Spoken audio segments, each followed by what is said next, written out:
Hello and welcome back to our latest and last video on, molecular vibrations, where we're going to talk about vibrational spectroscopy. So basically, mainly infrared spectroscopy, although we'll also talk about Raman spectroscopy as well.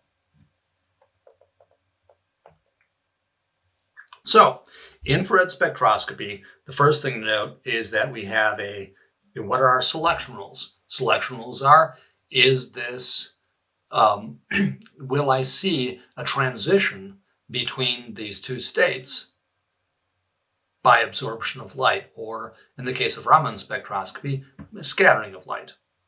So the selection rule for infrared spectroscopy is that there must be a change in dipole moment of the molecule in order for the vibration to be infrared allowed. That's our first selection rule, most prominent. We'll see later that actually has some implications in terms of symmetry and group theory. The second selection rule is that the change in quantum number is plus or minus 1. Now, there are changes plus or minus 2, 3, 4, etc. Can often be seen, but when we see them, they're usually very weak. They're due to anharmonicity. So within the harmonic oscillator approximation, they are not allowed. Again, these are not perfect harmonic oscillators.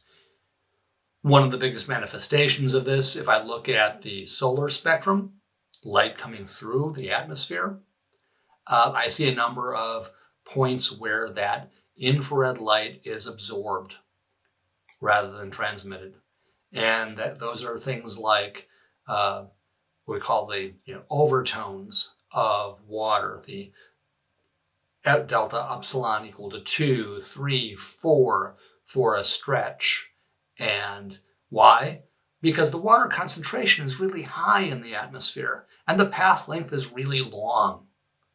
If we just limit it to the lower level of the atmosphere, we're talking about a path length of 10 miles. So, and there's a lot of water in the air. So then it works, but in normal laboratory conditions, these would be considered not allowed.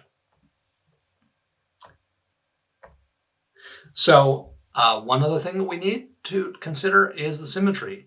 So the direct product of the vibration, so I have a vibrational mode of motion, the molecule is vibrating, and that vibration has a representation. And one or more of the coordinates of the dipole moment operator must include the total symmetric representation. In other words, the representation of the vibration, direct product times the representation of the dipole moment operator, must be equal to the totally symmetric representation in that group.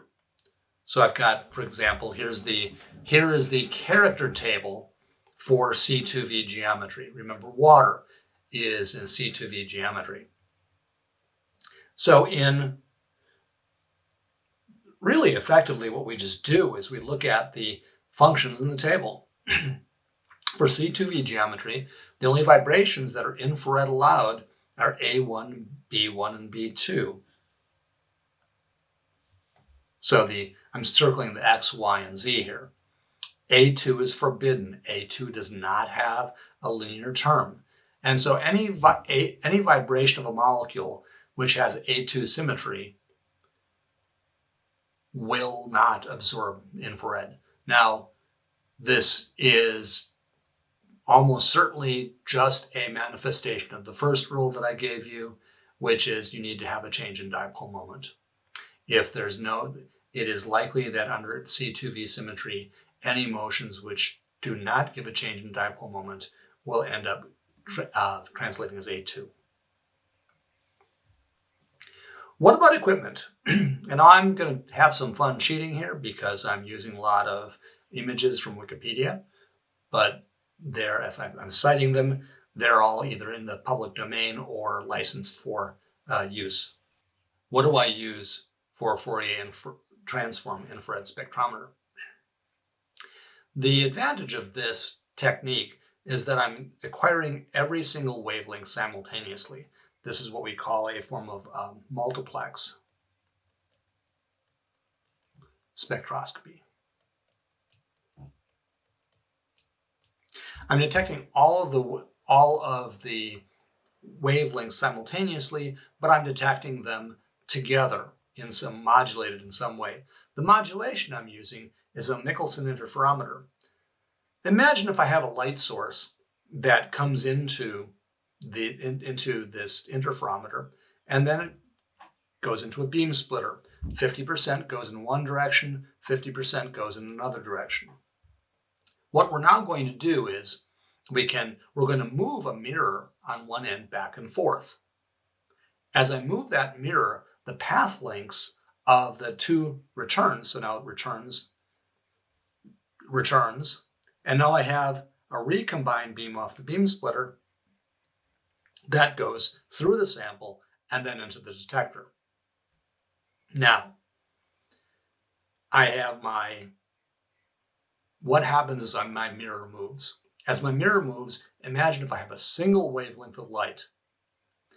If the interferometer is, the two arms of the interferometer are at the exact same length, the two beams returned will add together constructively and will be at a maximum point right here. At half of a wavelength later, the two beams will interfere destructively, and so on and so on. And so I will obtain something looks like this. And here's my intensity. And now this is actually distance. I'm moving the mirror back and forth. But because light travels a certain amount of distance in a given time, it's equivalent to time. I've delayed the return beam by half of a wavelength. How long does it take to go half of a wavelength? It's a pretty short length of time, but I can use the distance as a surrogate for time. Well, it's not even a surrogate for time. It is delaying it in time. So it is delaying the beam by some amount. Now, that's just one wavelength. If I take a whole bunch of wavelengths and put them together, that's going to be the trick. If I just gave you this one right here and I said, well, here's time, and here's my intensity versus time, and said, what's the wavelength? You'd say, oh, Dr. Caleb, that's really easy. I'm just going to take this over this. I'm going to measure this distance. That is going to be the time that it takes for one wavelength to go from here to here. I'm going to take 1 over that time, and that's going to give me a frequency. And now I can convert to energy, I can convert to wavelength, whatever I want to. But I can so it's easy with a single wavelength. But now imagine if I have 100 wavelengths together, or 1,000 wavelengths together, and I put those together. Now I've got to use some math. And that math that I use is something called the Fourier transform. The Fourier transform changes us from the time domain to frequency domain. The inverse transform takes us the other direction. So here's an example I've used. Used Excel. I put together a wave of, now this is 3 discrete frequencies at different amplitudes. And when I perform the Fourier transform, now FFT is called fast Fourier transform. It's a very interesting computational method. As you might imagine, Fourier transform is computationally intensive. Fast Fourier transform takes us back to our frequency. Now, some points. I fed into this. I fed into this spreadsheet 3 separate wavelengths, and they were just wavelengths. They had no line width to them. And so these have line widths. That has to do with the length of, essentially, the number of samples I take. Okay. So this is the general idea of how I do the Fourier transform. I'm going to take this frequency versus time. I'm then going to do the Fourier transform, and convert it into intensity versus frequency.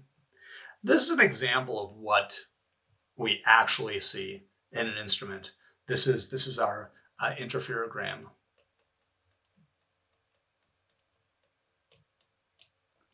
And what we do, infrared spectroscopy is an absorption experiment. So what do I have to do? First off, I have to measure a blank. I put an empty cell in, or I just put in, whatever medium I'm using to take my spectrum with. That's all I'm doing. You might not know that the instrument is measuring a blank. With the small instrument that we have, which does total internal reflection, that measures a blank automatically. You don't even see it. What's that going to give us? That's going to give us I0. Remember we did Beer's law, I0 versus wavelength. It's going to give us our light source. The second thing I'm going to do is I'm going to measure the sample. This is I final as a function of wavelength. And that's going to look something like maybe